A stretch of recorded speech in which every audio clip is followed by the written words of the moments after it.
Welcome to Live with Toni Talks. Today I'm really excited to speak with you all because we have a very special guest to honor the birthday of the legend of Martin Luther King. We have Montre Jermaine Moore, the vice president of the NAACP in Waukesha.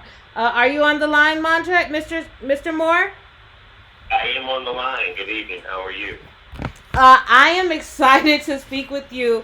I thank you for giving me the opportunity to kind of interview you and see how your viewpoint as far as the legacy of Martin Luther King is concerned. So I just want to let you guys see how long have you been with the NAACP of Waukesha? My tenure there is going on 17 years. I've started when I was a very young man, and college kind of accidentally bumped into the Waukesha County NAACP because most people don't even realize the organization has been there for 35 years. But 17 years in counting that I've served, and hopefully I can add to that. Okay, so you've been with them for 17 years. What would you say the initiative of the NAACP in Waukesha consists of? Is it, are you focused more towards political endeavors, or are you focused on the community or bringing uplifting the community? Because a lot of people, we hear the name NAACP and it becomes like this polarizing figure, but we never truly understand what the NAACP in their area, what resources it has available, what it's doing to work within the community.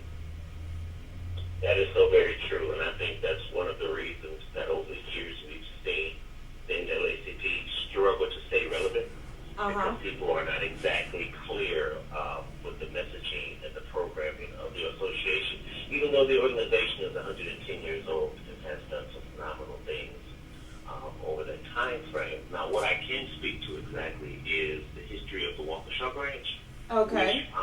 which was originally created by individuals that worked out in Waukesha County at organizations such as GE, which is they have their huge headquarters there, as well as other individuals that were moving to the suburbs that were fighting for equality, as well as the opportunity to, enrich their lives and put their kids in better schools and things of that magnitude. And they saw that they needed a mechanism to fight against racism and inequality and things of that magnitude. And with the legacy of the NAACP, they began to form their group there 35 plus years ago.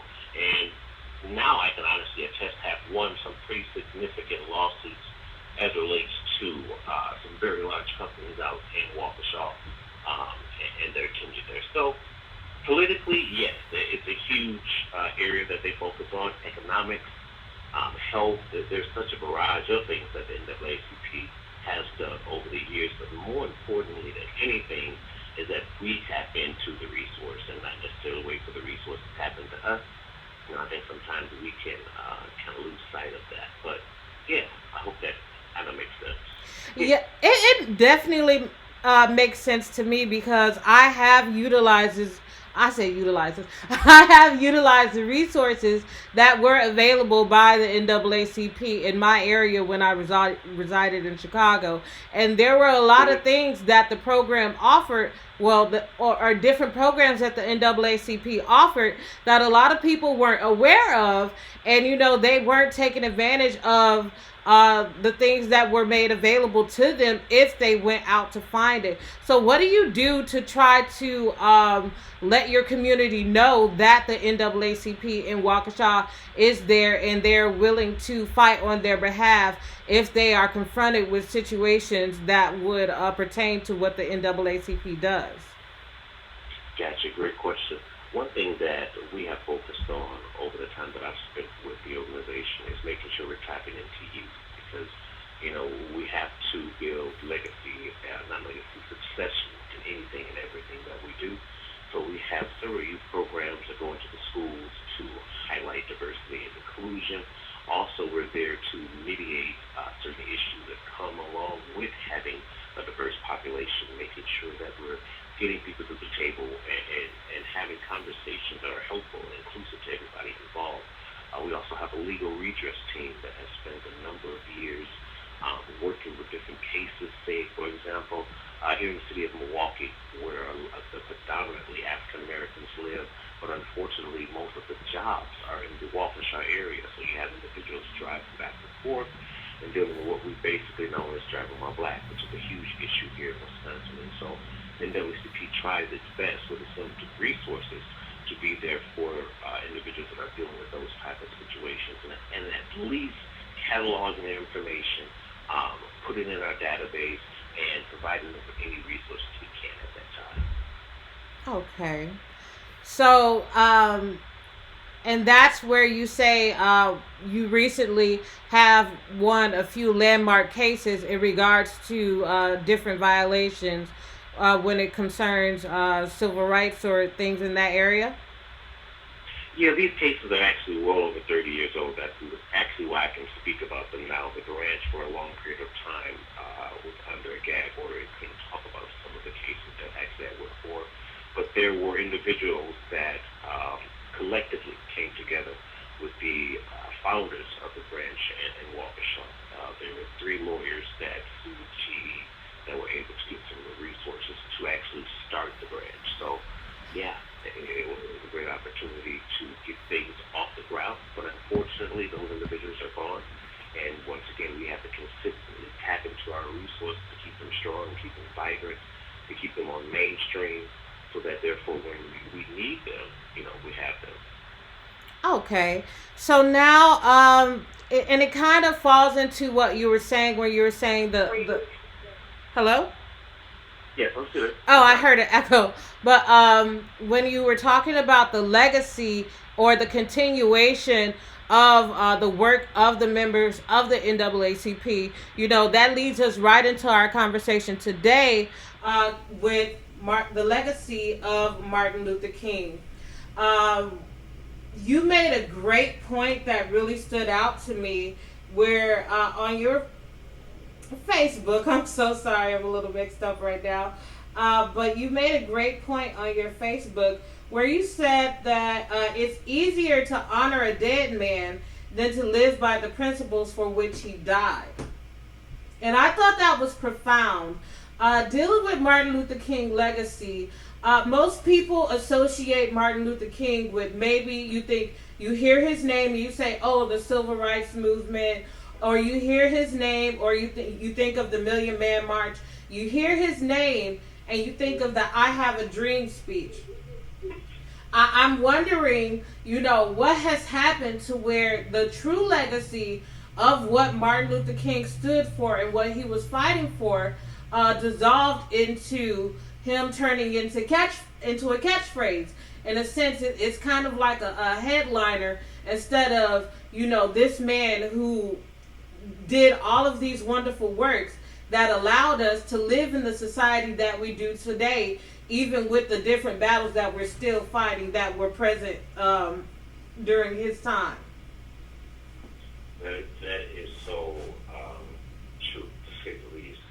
But one of the things I can say I find so profound is that if you look back at the 1960s, 1964, something of that magnitude, Martin Luther King Jr. had a approval rating of almost 75%.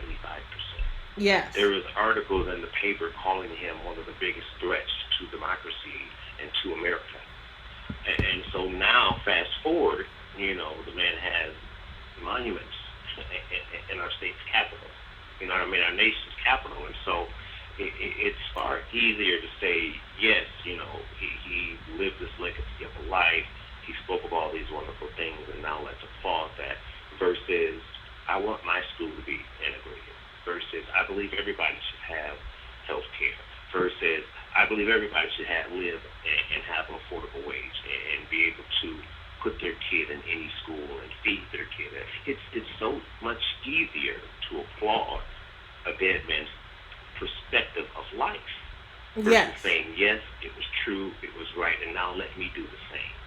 And so it was so profound. I said today, and I had such a long day of congratulations, and so I'm happy about that. But I was a part of a great conversation in Waukesha County where I was part of Mohib Dyer, which is a phenomenal activist and poet.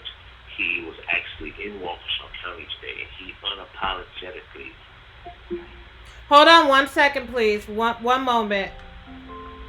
One moment. Hello? Yes, I'm still here. Okay, you said he unapologetically what? Indicted our you know, thought process of how we just systematically fall into what we celebrate as King Day, and it's so much more than that. And so it really got me to thinking, like, yeah, it really is easier to just say, wow, those were great things to, put up on a mantle. But can we really live by them? Are we willing to change our lives? And do we really want to see that? So Do we there's really speaking want to see the things points. that he spoke about?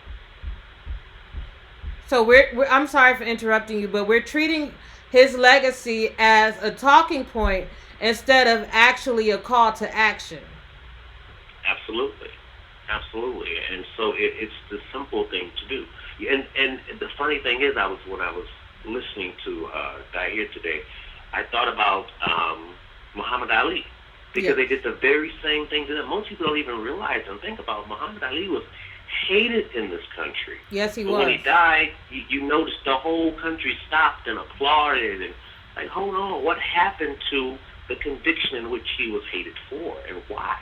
Hmm. We so easily, just like I said, go with the tagline, and it's, social media. It feels good, it looks good. Let's celebrate. Waukesha County just recently made King Day a holiday. This is maybe 3 years ago. So we're still trying to unpack these messages. Meanwhile, saying everything's okay, and that's the furthest thing from the truth. We need to be more convicted in our true spirits to live the legacy rather just to talk about it.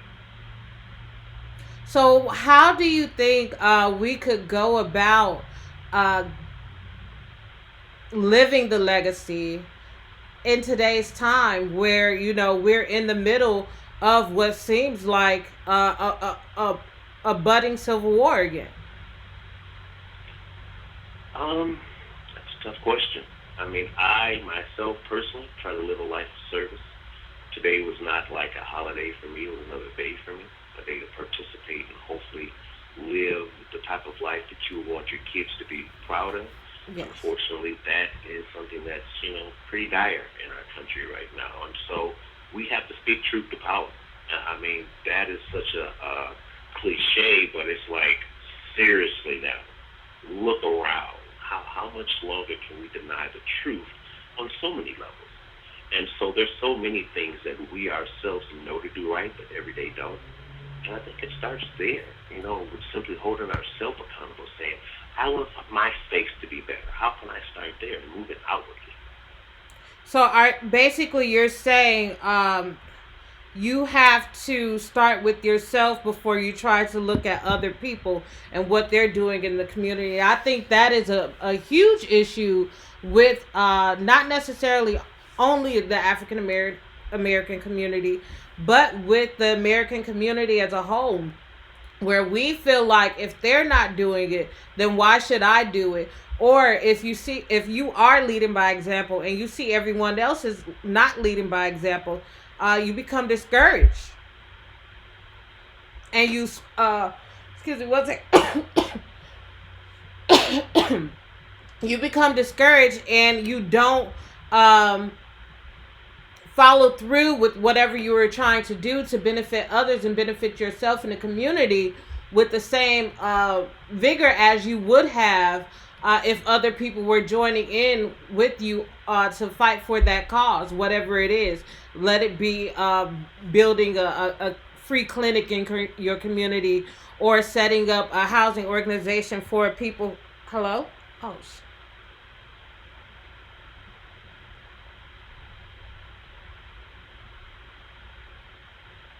1 second, we lost him.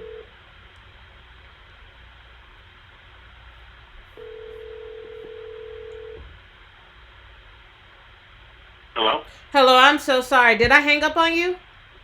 No, either I hung up on you or the cell phone service got up on you too. Okay, But so no, you were saying about the community, and I was listening. how we could take action in the community, and what I was saying is that a lot of people who do try to live by example, they end up becoming discouraged, or they see their work destroyed by the different things that plague the community. So how do we, as a community and not just an individual, kind of uplift each other in these tasks that are seldomly taken due to the environment that we're living in right now? If I had the answer to that, I mean, I would package it and sell it. I really do wish that we It can, was that easy. be able to stop being so, you know, divided in our approach, because we are stronger together. But like I said before, we really do have to do self inventory, and decide what we really want our world to look like and go after it. There's so many different elements that we can tackle. And I think good conversation. We spend so much time focusing on things that are not benefiting us. If we could somehow, some way, just one or two start great conversations and go from there. Now what do we do? Because we've been talking about it for a long time, but let's at least change the narrative of the things that we're going to focus more so on. Like days like this, for example. Yes, it's a holiday. Yes, sometimes you feel just going through the motions, but at least it's an opportunity to have great conversations about where we can go, how we can change, and what we should do. Now, if people are going to do it, that's up to them at that point. But I at least feel the space is always given opportunity for a brighter tomorrow. Okay, that was well packaged. So now, after considering the legacy of Martin Luther King and how it has been kind of tainted a little bit due to, I don't want to say misinformation, but a lack of information, or how the media has turned him into, again, like this polarizing figure. But similar to the NAACP, no one truly really understands or knows what he stood for outside of the information that's made readily available and drilled into your mind since you were a youth. So now, when you think of Martin Luther King or you think of the NAACP, you have these cue cards as far as your understanding of them that pop up in your mind, when it's actually so much more. So, Yeah, that's true. so just to go through a quick timeline of Martin Luther King and his legacy, he was born on January 15th of 1929 in Atlanta. We all know that. So I wanted to use this as an example, this slide I have, where I was looking for a chronological timeline of King's legacy. And, they have these... Hello? Is he going again? Hello, are you...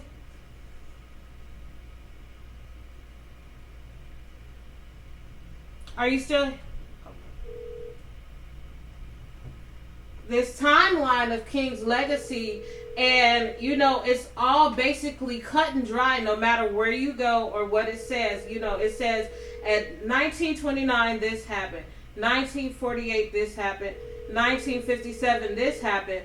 But to sum it all up, it goes to 1968, and we learn about his untimely passing.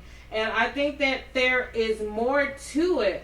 And unfortunately, we are in the age of social media. We are in the age of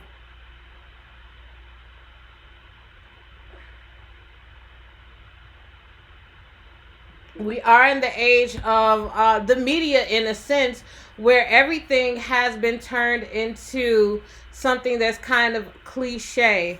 So I want to hit on this, and I saw this, and it stood out to me. There was an image that I lost. How did I lose it?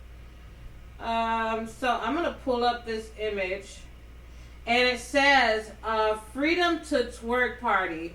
So it's like back in the 1960s or the 1950s, something like this would have caused riots. It would have created civil unrest due to the fact that this would be seen as an embarrassment to the legacy of Martin Luther King. And I asked the question, are we erasing history and replacing it with something that is appeals to the younger generation, but it takes away what he was actually fighting for, his struggle, what he stood for, and now you just have him on a flyer where he has a gold chain on, and you're talking about a twerk party. Like, what is happening in America where things like that are being made readily available? Like, what type of ignorance? I mean, I could say so many things about it. And I know that any other leader who would see something like that would become, visibly upset. Like, I'm upset when I saw it because it makes you think, what has happened? Where did we drop the ball with this generation where, someone would see that flyer and say, oh, that looks like fun, I'm going to go, instead of seeing that flyer and be like, who made this? Please, don't use this image. Do not associate him with this. And why was this made in the first place? So are we, in a sense, erasing history to, again, make this well-packaged thing that is the furthest thing from what he actually stood for and who Martin Luther King was? And, he was a family man. He stood against injustices. He was a well-educated man. Martin Luther King was amazing. So why have we allowed something like this to take place? And I wanted to ask Mr. Moore that, but unfortunately it seems like we lost the signal. So I wanted to say that part of this problem comes from, I would say, that the world is changing. If we use a section of a poem by Langston Hughes where it says, a dream deferred, it says, what happens to a dream deferred? Does it dry up like the rain, a raisin in the sun, or does it explode? With everything that's happening today, with a lot of the civil unrest and political unrest, and all of this upheaval, especially since for the past 4 years, I would say it's 12, but for the past 4 years, things have dramatically changed in for the landscape of America and the American identity, and it's not just one specific racial group, but America as a whole. Who are we, and how do we fall in alignment with, the dreams of our founding fathers, or and I'm not talking about, the guys that are on a dollar bill, Washington. I'm talking about the people who actually fought for us to have the life that we are living today, where, segregation, it does exist, but not on the level that it existed 100 years ago. Well, not even 100 years ago, I would say. Not on the level that it existed over 70 years ago. Slavery, how did the fight that was made by our forefathers to overcome slavery, to give freedom to our people or other people, to where, other people could be able to walk down the street on the same side of the street. Things that we take for granted today, those were privileges back in the day. Like, we want, to integrate our schools, but, I can't think of, but not too long ago, it wasn't a situation where there were 4 or 5 black kids at a majority white school, or maybe 2 or 3 black kids at a majority white school. You would be, if you were a black student, if you went on the outside of that white school, you would have been abused. You would have been stoned. You would have been followed home. You probably wouldn't have made it home. And your parents would have found out, later on in the day that you became a victim of a murder. So things have changed dramatically as far as, our past history.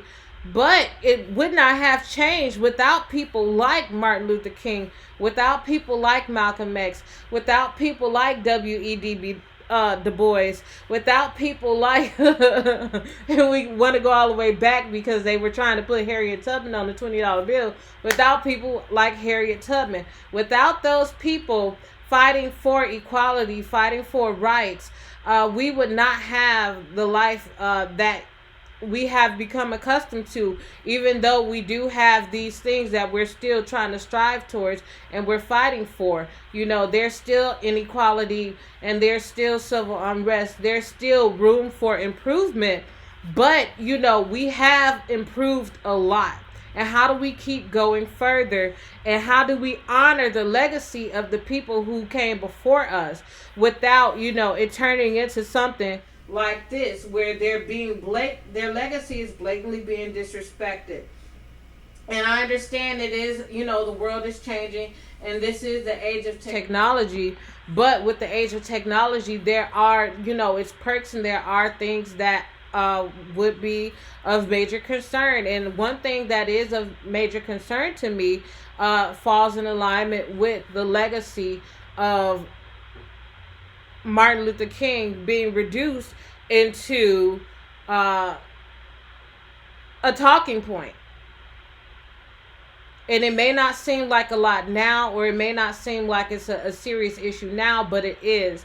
Because once we lose sight of what his vision was, because a lot of things was built off of the vision of what Martin Luther King and what stood for and what Martin Luther King fought for.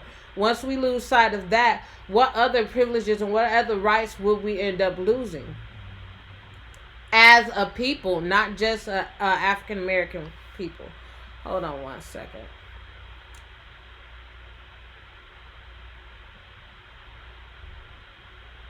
Okay,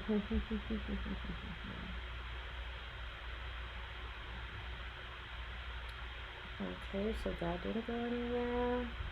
I just want to check some things out. But I do thank Mr. Moore for coming on the show and taking this time to honor the legacy of Martin Luther King. I wanted to see if I could have another guest come on the show, but she seems to be unavailable, so we would have to do that at a later date.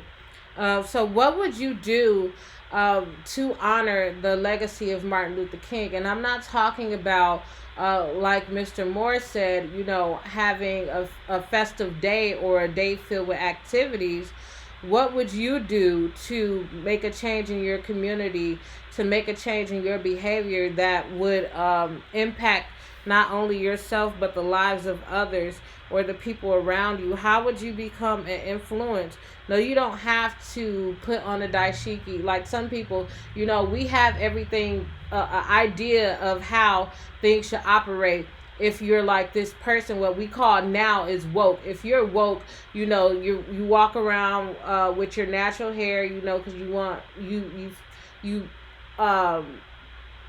want to exemplify, the image of a woman or a man who is comfortable in his own skin, because we have been taught by American society not to be comfortable with who we are and do whatever we can to impersonate what is seen as acceptable. So now we're in the phase of learning to realize that we are acceptable, but that would not have come about without the struggles of people like Martin Luther King. Outside of, the cliche things of,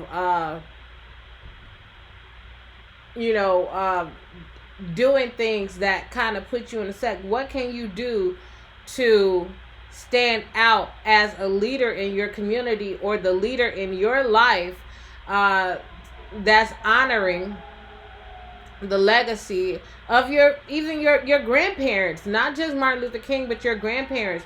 What are you trying to do? Are you mentoring to the youth? Are you mentoring to your grandchildren or your children or okay, one second. Your children's children? There are a lot of things that can be said when it comes to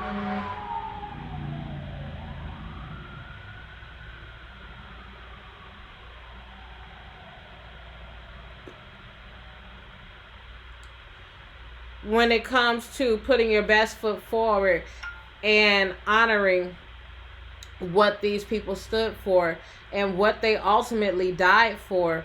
You know, are you educating yourself on the different things that occurred during those time periods? You know, do you know um, outside, do you know more about Bloody Sunday than what they're telling? Like, have you actually put in the time to research to understand the different things that these people endured just to have basic freedoms, to be recognized, for us to feel like we have a spot in society, so that we could eventually end up with the African American president? You know, a lot of things took place before we were able to get to the point where we had an African American president that was a successful president that did actually make some changes. And it's not just for African Americans, because like the NAACP, it was for all colored people. And all colored people,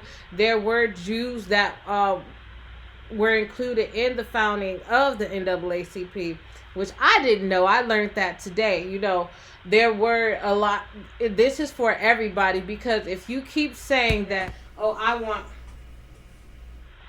want this, or I want this, but then you're excluding everyone else, you're going to create a situation where you're saying, oh, I no longer want segregation, but you're segregating yourself. So, you know, this has to be a movement about everybody and about everything, and bringing everyone together. Martin Luther King, with the speech that we know and love, you know, he said, I have a dream. And he said little black girls and white girls. He didn't say little black kids could go over and play with the white kids when they feel like it, and then come back home. That they say, oh, I'm done playing with the white people, I'm going to go back to my family. No, playing amongst each other as one, you know, and not seeing each other for a race, seeing each other as human beings. You know, I think that's for me personally, I believe that is one thing that has clouded the message, or clouded the ideology behind equality, because you can see that in the Black Lives Matter thing, the Black Lives Matter movement. It turned into a situation where they're saying, oh, Black Lives Matter, wait a second, Blue Lives Matter, oh, wait a second, everybody matters.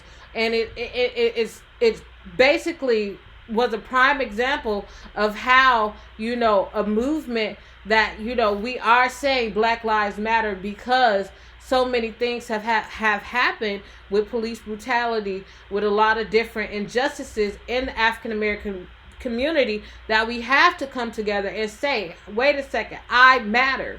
But me saying I matter does not mean you don't matter. So we have to bring it together to make people understand that, you know, me standing up for myself, me learning to love myself, it doesn't take value away from you.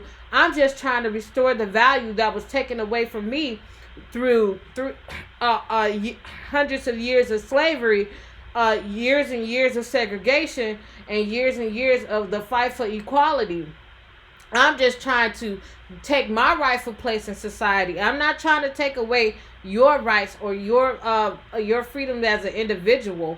And I think that that's part of the reason why the message of civil rights, or, you know, the message of Martin Luther King, or the message of equality, turns into a catchphrase, instead of being an actual thing that's actionable and that we can go forward with, because other groups feel like if we have rights, or it's not necessarily we have rights, but it has the impression that if we get rights, we're trying to get rights so we can take away their rights. No, we're just trying to have equal. We're trying to have equality, to where if I have the exact same something as you, and you have the exact same something as me, they're not going to choose you based off of your heritage or your skin color. That's all we're trying to do. But, you know, that's me just going on, you know, my own rant and trying to explain it to people, because, you know, we hear stuff about, you know, our great leaders and the people who led the cause for civil rights and for different things. And, it falls on deaf ears because we're like, oh, we heard that before. Or, someone feels, uh, and I've had friends before say, "Oh, I feel guilty." I've had white friends that say, "I feel guilty about what my ancestors did to your people." Like they legitimately felt bad, and it's not necessarily. Some people would be like, "Yeah, you should feel guilty," but it's not necessarily about you feeling guilty. It's about you doing something to where you don't repeat the same mistakes of the people uh, of before you. It's not about feeling guilty because I could feel guilty and commit the same crime. I could feel guilty or I could feel bad and I could still do it. So it's not about feeling guilty. It's about actually making a change. And overall, I thank everybody for tuning in to Live with Toni Talks. You don't have to always necessarily agree with what I have to say or how I present a topic. But in reality, this is a place where we invite everyone to join in the conversation. I'm trying to get my Facebook viewers to migrate over to YouTube, which has been a little, it's not the easiest thing in the world. But, please follow me on YouTube because that's where you will get the full show. We are working to have a double stream, but it has to fit within the budget. And a lot of the software that I have, they want me to sign up for a monthly plan. I don't have all that money, blah, blah, blah. One moment, please. Hello? Hey, dear, I'm sorry, my phone died, and that was horrible. Oh, as far as you getting off the line, no. Actually, I'm used to technical difficulties. So I just continued the conversation. Well, that's good. Well, we have all Black History Month. If you ever want to reach back out, and bring anything in the subject, you have the information now. Okay. Just let me know. We can make it happen. So is there anything that you want to add to the conversation about the legacy of Martin Luther King and the history of the NAACP and how we are working to continue the fight for equality? I think it's a fight that's never ending. I don't think it's a fight that's going to be, easily won or one that we should lose sight of. I think that's part of the problem that we're facing now, where we've kind of become mundane and kind of tuned out. It's a marathon to say the least, and so we need everybody to understand what the problems are. You say deal, I can say deal. I don't know. And die to it and begin to work, from that point. So, as a list in NAACP, they're always looking for people to tap into their resources once again to better understand where they fit within the community. Because there's a ton of great organizations and nonprofits that do great work in the community, but it's about how do we utilize those resources, how do we build those up, how do we, support them financially and all those other type of ways. So one thing I was happy about was a lot of the different programs I attended today. They had resources and information on how you can tap into different community organizations within your area, to make sure that you're taking part in the day of service, wholeheartedly. And then also taking it beyond just that one day. So it starts there. It starts with a desire, to see the world better. Everybody can play a role, right? But Dr. King says so many times and so eloquently, everybody can be great because everybody can serve. What does that mean to you? And start there. That is, the place I stand in. Okay. So I wouldn't expect, the NAACP to regain the traction that it once had overnight. But what are you guys doing to cope with the how the environment is evolving and how people view certain organizations? How are you appealing to the newer generation? Once again, like I was saying before, it starts with the youth. we have a very, for the last 10 years, they have really focused on youth leadership. Even from, we had one of the youngest female leaders, Rosalind McAllister Brock, was in her early Y'all really in? I'm so sorry. One second. organization. I'm sorry? I'm listening. I'm listening. Yeah, just a few years ago, we're really starting to see young leadership step forward within the organization, and the strategies that they're utilizing to really touch them on social media, within their school walls, and also building out different programs. I'm not sure if you ever heard of AXO, but AXO is a national annual scholastics program that I've seen some amazing talent come out of. It's just some great things to uplift, kids' spirit, to see others look like doing well and having that opportunity to win awards, scholarships, and things like that. So I think they're constantly working to prove its relevance. I think that's sad to say the least, but they're Yeah. constantly trying, in the 21st century to say yes, NAACP is here. Not only is it here, it's needed, it's relevant, and it's okay to say that. A lot of the times, we sometimes become complacent, and having that authority to say, hey, this is who we are, this is what we do, because yes, it still needs to be done. I think that's kind of the space that they're occupying now, but it's up to us at the same time that no one understands that also they utilize these resources to continue to pour into them. Just don't go knocking on the door when you have that complaint, or you've experienced a situation with the police and you need a task force, so to say, or an organization to stand behind you. Then now, how do you pour back into the organization? How do you build their membership? How do you make sure Exactly. that you're spreading their message? How do you help So, the NAACP continue? How do you help it grow in a sense? How are you contributing to the organization? So I how definitely me personally, or how does no, an no, individual? I'm reiterating what you already said. I'm just saying Oh, okay. again. Like how can we, because we say one thing, like you said, if you are a victim of police brutality and you do need an organization to stand behind you, all of a sudden you realize, oh, the NAACP exists, Mm-hmm. but when you don't need the organization, what are you doing to help the organization continue to be able to be that force or the thing that it is in our community. Mm-hmm. That is so very true.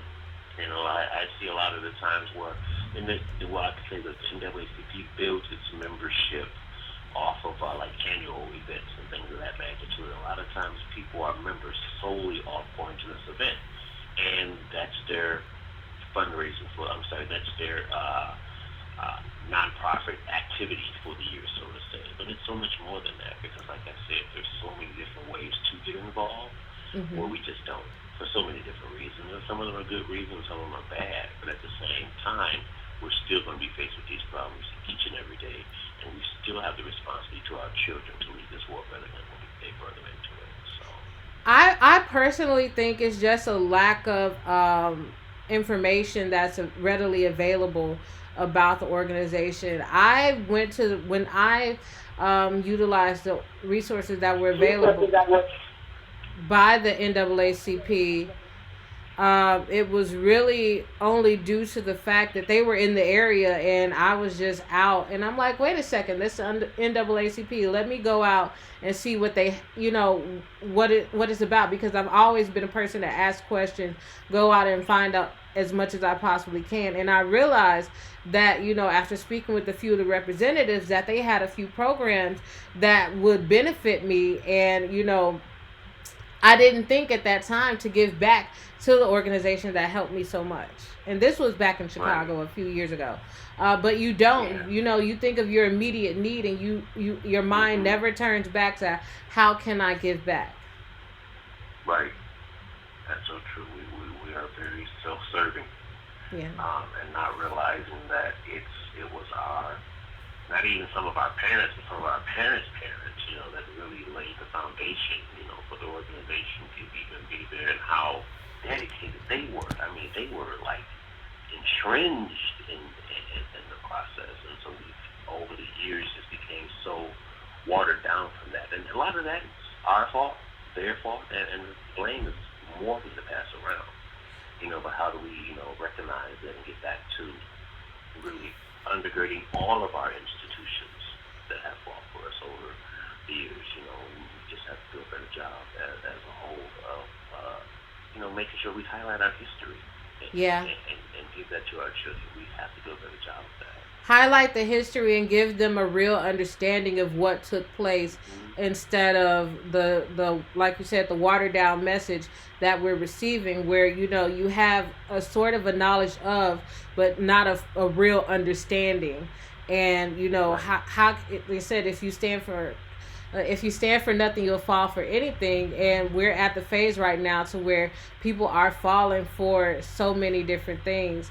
You missed out on a slide that I had, but I think anyone who had any true knowledge of what Martin Luther King stood for and what he endured would be upset by this. There was a flyer for a twerk contest, and it featured a picture of Martin Luther King on the twerk contest, and it said "Twerk for your freedom."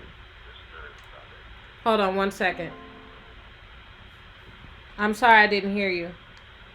I said, yeah, I saw that photo on social media, and I was disturbed to say the least. Yeah, and I feel like, for the younger generation who don't, I wouldn't say, who they don't know any better. They don't know any better. Yeah. So for them, And that's our fault.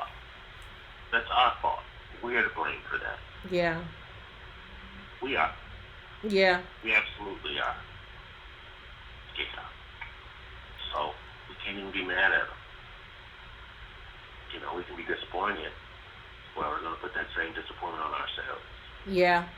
Someone dropped the ball somewhere, and we did. Absolutely. we de- Absolutely. we definitely dropped the ball there. I was shocked when I saw it. I'm like, this isn't real. Yeah. Yeah. Oh, This isn't real. this is not real. This is not happening right now on his birthday. But um, we can thank leaders like yourself and other people who are keeping the NAACP alive, and you have taken on the hard task of remaining a positive figure in the African American community. So I do want to say thank you. Well, and like I said before, it's a labor of love. I wake up every day and try to live my life on purpose. And hey, we can only do our best while we can. So I thank you for your time, and I thank you for even continuously, putting the word out there, putting the message out there, putting the right things in people's ears to begin that conversation, that dialogue. So hey, you got to start somewhere. Yeah, we have to start somewhere, and this is kind of the beginning of my show. I don't know where it's going to go in the years to come, but I'm grateful for every guest that I have had. But I have had the very fortunate opportunity to speak with a lot of great African American leaders. I've spoken with police officers. I've spoken with pastors. Now I've spoken with a vice president of the NAACP. So I'm having a moment right now. Good. Well, keep up the great work. Like I said, continue to live on purpose. And hey, the best of your space and time. Okay. Well, I thank you for joining the show. And if you would like to have more information on what was discussed today, you can reach out to me on my YouTube account or my Instagram account. If you would like to work with the NAACP in Waukesha, there is information available about your organization online, correct? Yeah, so I was able to pull up that information, so I know if I was able to pull it up, then it's readily available for my viewers. We might not have a lot of viewers on YouTube, but I do have the bulk of my viewers are on Facebook. So I will be, pushing this out so that people can see and they can take part and leave messages. But this was really inspiring, and I thank you for your labor of love. Thank you so much. Peace and blessings. Blessings. Goodbye.